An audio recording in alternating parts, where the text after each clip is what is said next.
Les secours sont là. J était horrifié, même les pompiers. Eux-mêmes étaient figés.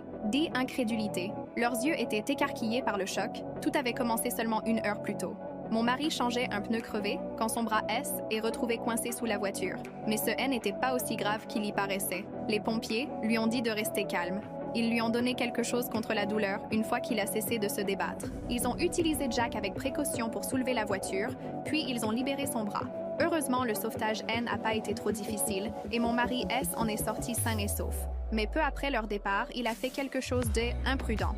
Il a insisté pour utiliser une chambre froide afin de guérir plus vite. Je l'ai supplié de ne pas le faire, mais il m'a ignorée, frustrée et impuissante. Je me suis éloignée une fois la machine mise en marche. Lorsque je suis revenue, la scène a failli arrêter mon cœur. Mon mari était complètement gelé comme une sculpture de glace. Les pompiers sont revenus rapidement. Ils étaient stupéfaits par ce qu'ils voyaient.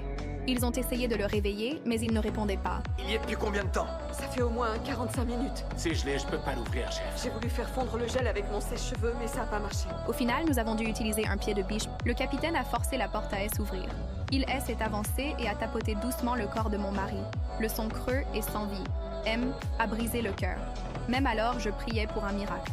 Les pompiers, elles, ont transporté avec précaution. Mais son corps était déjà froid. Et il n'y avait toujours plus de battements de cœur. Le capitaine a essayé une réanimation cardio-pulmonaire. Mais au moment où il a appuyé la poitrine de mon mari, S est affaissé avec un craquement. Mes jambes ont failli lâcher. Je peinais à comprendre ce cruel enchaînement qui nous avait amenés là.